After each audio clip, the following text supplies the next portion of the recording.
Over the last couple weeks, I have been putting out content and giving you guys information in terms of individual strengths and a couple things to be mindful of with each one. And that is something that we talk about in the Compass consultation. Everything is very positive. I never tell you what you should change or that, oh, it'd be better if this strength was higher and not this one so much. That's not what it's about at all. But there are things that we need to be mindful of in our natural process and the way that we do things best as well. So we do talk about those. So what I wanted to do is I have so far given you guys 10 of the 34 traits in no particular order. But what I've done is I've taken those 10 now and I've listed them 1 through 10 as if this was somebody's strengths report that came back.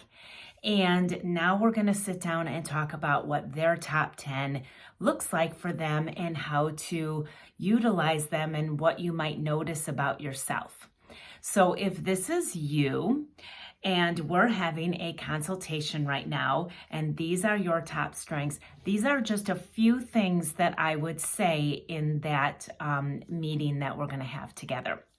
So first of all, I would count up in those top 10 and see how many of each are in each one of the 4 dominant domains and talk about that. So with this set right here, we have 3 executing, 3 influencing, 2 strategic thinking, and 2 relationship building. So what that means for this person in a nutshell is that they're all about getting things done the right way so that they can help move other people forward.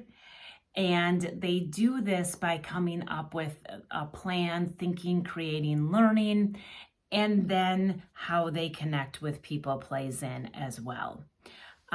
So they have a nice balance, 3-3-2-2 with each of them. They're not super dominant on one or lower on any of the others. So they play into all 4 of the dominant domains nice and equally.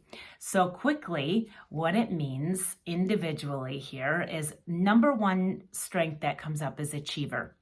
This means that this person is all about productivity, goals, accomplishments. They're always thinking, what are we working on? Where are we trying to get to? What can be done? They're doing that by coming up with a plan. And this plan, quite often for this person, shows up in a little bit different ways than what the typical might be. They're very good at seeing alternative ways of going about something and coming up with something a little bit more creative than just the typical what you've always done before.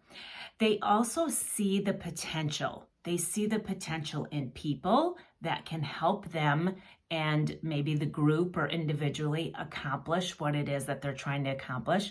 They see potential in situations and they see the potential in their ideas as well. So, and their plan and what they're creating and coming up with. So this person, they might be a creative person. They might be a kind of get things done person. They could apply these strengths to all kinds of different things in life. You're not pigeonholed into a certain type of thought process or career depending on your specific strengths. They can be used in all facets of your life. So even if they're dealing with a health and wellness issue, you would apply these strengths to that. You're going to set a goal for yourself and you're going to come up with a plan as to how you're going to tackle what it is that you have going on. And you're going to see the potential and what can come of it. And then significance is number 4 for them. So they're all about making sure that they're doing something big and they're making a difference in the world or in their own world.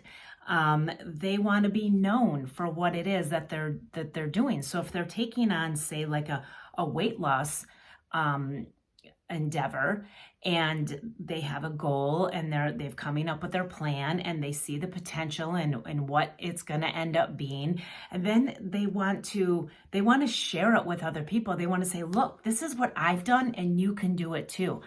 Follow me. I know what I'm doing because they can lean into that significance trait to influence and pull along and motivate other people by what they've accomplished, and they want everybody to know about it, because the more people that know about it, the more people they can inspire. Then number 5, this is their compass strength. So when they start to get off track, number 5 is the one they want to lean back into, and this is learner. So if they're not sure about something and they've got these goals, they've got this plan, they see the potential, they have the desire to be known for what it is they're doing, but I really need to dig in and learn as much about this as I can in order to feel comfortable executing and actually leaning in and doing it. So when they start to feel off track or stressed or whatever it might be, it's probably because they feel like they don't know enough about a situation yet, and they really need to dig in, open the books, go to Google, go to whatever it might be, ask other people, and learn as much as they can about it. And that's going to get them back up into feeling like they can accomplish whatever it is that they want to do. And when they're learning, boy, they're focused. Number 6 is focus. Not a lot distracts them. When they decide it's time to roll up their sleeves and dig into something, tunnel vision, they're going to be keened and just nailed right into it until they feel like they've gotten and accomplished enough to be able to then take on the next part of what it is that they need to do. And then after focus comes empathy. So even though they're hyper excited and driven by their goals and their plans and all that kind of stuff, they really have a natural ability to feel how it's impacting other people.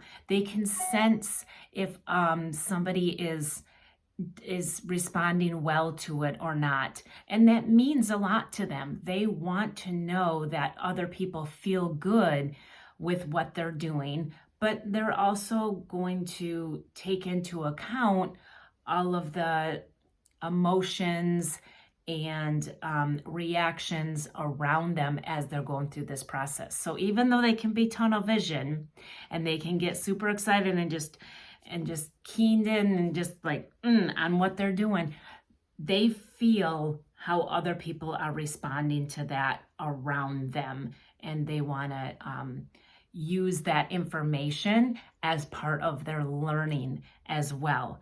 And then comes communication. And again, they may learn by talking things out. Once they've come up with their plan and they're talking to somebody who they see the potential in that could help them go through this, they're going to want to explain it. They're going to want to share it with them and talk to them about it and work through it. And again, empathy, they're going to want to feel and hear how somebody else is responding and feeling about whatever it is as well, so that they can work maybe better together in it. Or, hey, this is the plan that I've come up for you. How do you feel about it? Let's talk about it. Let's see where we're at. So then the appropriate adjustments can be made. But then discipline is number 9. So they probably are going to have to schedule this time with you, because they're all about their calendar and sticking to it and making sure that if something is time blocked for this time, that's what they're going to be doing. And they have all the time in the world for you when it's scheduled in and not interfering in something else that's already there. So they're very disciplined about their work ethic. They're going to show up. They're going to do the things that they feel that need to get done or somebody else wants them to do. They're very committed to that part of it. And then self-assurance is their number 10. Especially after they've honored this 1 through 9, this process that I've just talked about, and touching in on each of these traits at some level or another, depending on what it is they're doing, that's what's going to give them the confidence to know that they're on the right track. They can accomplish this goal. And the more goals they accomplish, the more self-confident they're going to get. And then they're going to be able to keep doing more and more and more. So confidence is a huge part for this person. They feel like they know how to do things because they've taken the time to learn about it. They've taken the time to create a plan that's going to work. They've taken the time to look at alternative situations and solutions. Because of all that that's gone into it, they've got the self-assurance, so you want to trust them that you guys are heading down the right path. And if they make mistakes, and when, I should say, they make mistakes, because we all do, they're going to be okay with that because they trust themselves to know how to self-correct, learn a little bit more, rely on somebody else, talk to somebody about it, and get right back on track again. So that's the top 10 traits in a nutshell of how this person would operate. Next, I'll be going through and posting about 5 traits that we're going to talk about in that maybe show up in their bottom 5 and see how that goes. Thanks, guys. Have a great day.